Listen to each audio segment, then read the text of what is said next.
this whole thing about personal branding, the term really irritates me because, I mean, what is branding? I mean, what is it?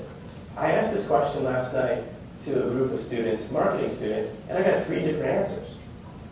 Right? How can you have a word that has so little meaning be meaningful? It's really hard. So what I'm proposing is actually, it's not personal branding, but it's personal positioning. Does that make sense? Because positioning means how are you different from everyone else? How is Dunkin' Donuts coffee different from Starbucks coffee? There's a feeling, there's a difference. So when we talk about personal positioning, it's really about what makes you uniquely qualified from your experiences, your values, your passions, right? And even your education and your network to solve somebody else's problem. Okay? And the reason why we talk about this first is that a lot of people think, because I think I've convinced a lot of you that if you didn't have a LinkedIn profile now, that you're probably going to go and do that. Is that fair? Yeah, a lot of heads are nodding. Yeah, I'm probably going to get a LinkedIn profile this week. Probably should, you know, based on some of these statistics. But here's my word of warning. Don't just fill that out because there are blanks. You know, don't just grab your resume and paste it in there. Because what happens is that there are inconsistencies that can emerge. The picture that you've cropped out of last year's Hawaii vacation isn't exactly what you look like now. Or it doesn't convey the same kind of emotion that you wanted to convey to potential hiring manager. Mark Zuckerberg got on stage, and he is making his company go public within a week or so. I think I read that this morning, for somewhere between 80 and 90 billion dollars. Yet here's a picture of Mark Zuckerberg in his dorm room in Harvard with a hashtag. Okay, inconsistencies on your online presence can really kill your chances to find a job. It doesn't take a lot. It just takes one. That's why recruiters are out there looking. They're Googling your name. They're out there on Facebook. They want to find reasons to say no. And once they find one, you wind up in a maybe pile. And that's why thinking about your personal brand before you fill out this stuff is so important. So for those of you taking notes, that first mistake is, let's think about our brands first. Then let's fill out our LinkedIn profile. Let's figure out what our positioning is first. How do we talk about ourselves? What colors represent our personality? Yeah. So that first mistake, let's dive into that a little bit. I want to present to you a model, a framework that I've used for personal branding that's extremely effective. Really because a lot of personal branding literature just talks about who you are. You know, let's do some values elicitation, let's do some skills management. Let's figure out what your passions are, where you fit. But there's another half to personal branding, and that is what their problem is. Anyone been in a sales job before here? So if there's no need, if you haven't identified customer need, isn't it really hard to sell? Oh yeah. Well, maybe you were in retail. Or in Starbucks. Yeah, so selling yourself, right, which is a term I don't like, but really, in order to get someone's attention, you have to be able to identify what their need is. Because we all sort of walk around thinking about what our problems are, including the hiring managers who have the power and influence to hire us. So we need to combine who we are with what their problems are. Okay? That's a framework that we're going to use over and over again. When you're writing your LinkedIn headline, you're going to think about who am I in the context of the problem that I solve. When you're writing your profile summary, who am I in the context of the problems I solve for the target organization? Okay? So who are you? Who are you? Who are you? There's a lot of ways to ask that question. But really what we want to get to are your values and your drives, your passions. Many of you have worked with the Career Center here and have taken some value solicitation programs, have taken some assessments, right? You know, here's one that I find really easy to do. If you want to do this right now or when you go home, I challenge you to really look inside and ask yourself these questions. Go ahead and name 3 people who you admire the most.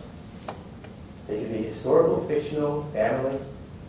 3 people you admire the most. Write down their names, the top 3. Right? And then ask yourself, what was it that these people were willing to sacrifice to achieve what they achieved? what did they sacrifice to achieve what they achieved? Because values are something that we're all willing to sacrifice something for. Let's say that you identify that one of your values is sustainability, okay?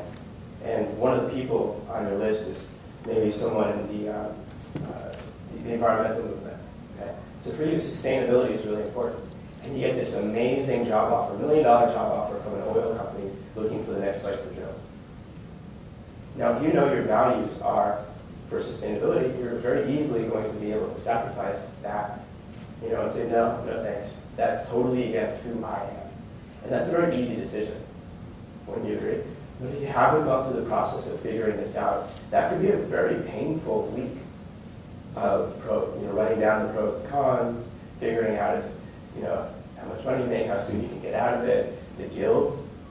Right? So figuring out your values is so important in making those decisions in your career. I really challenge everybody here to take some time and figure that out. Now the next part is figuring out what the problems are of your target organization. Notice they said target organization. A lot of times we just sort of go out to the job boards and see where opportunities arise. But what I'm challenging you here today to do is to say, look, who would you love to work for right now? Do you have a top 10 list? How many people in here actually have a top 10 list of target companies? That's really good. I applaud all of you who raised your hand. Yeah. Because if you don't know who you're targeting, then how are you going to know what problem you're solving? And if you don't know what problem you're solving, how can you position yourself as a solution to that problem?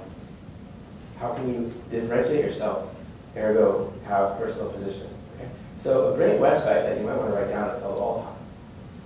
Alltop is human curated news and opinion based on some of the top blogs and news sites around the internet. So human beings actually go out to these blogs and news sites and they find the best or most relevant news stories so that you don't have to. This, hanging out here on Alltop, within your industry, within your space, within your areas of interest, for a week, I guarantee you're going to have an enormous amount of insight to bring to the table. Okay? So I challenge you to do that as well. Spend some time up front researching the companies, researching the industry that you are passionate about going into. Okay? So how does all of this translate into LinkedIn? Because that's a little bit woo-woo, right? That's sort of, there's no results yet. You've just done a little bit of introspection and a little bit of industry research, right? So this translates into LinkedIn in many powerful ways. Now, just so that I can get a sense of how many people already have profiles, can you raise your hand if you already have a profile? How many of you don't? Okay, so probably about a third to a quarter of you don't yet. Most of you are going to recognize this screen. This is your headline. Okay. What happens is a lot of people think, all right, so LinkedIn is just sort of my resume online. And actually it's not. So instead of copying and pasting your job title, which usually comes here, why don't you think about this, right? Wouldn't you rather be the second one? I help companies generate revenue through product innovation and go-to-market planning. You can either be that or you can just be VP of marketing. You have 120 characters here to really get that headline out there to sell your stuff. Yeah. Yeah, I mean, Nike can sell shoes in 3 words. Car companies can sell cars in 20 seconds or less. You can sell yourself in 120 characters. You see, this is probably the hard, even though it's so short, it's probably the hardest part of your LinkedIn profile. When someone came up to Mark Twain and asked him to write an article for the newspaper, he delivered a 5-page article. They got back to him and he said, you know what, Mark? Well, that wasn't his real name, it was Samuel. He said, you know what, Samuel? This is a newspaper. We need a 1-page article from you. So Mark Twain quips back. He says, then it's double the price. Writing shorter, more concisely, is a lot harder than writing long. So this 120-character space is going to be the hardest thing you do. Don't just rush through it to fill out the blank. Okay? Take some time to figure out what's that message. How can I position myself so that I'm getting that personality across, that uniqueness across? Does that make sense to everybody?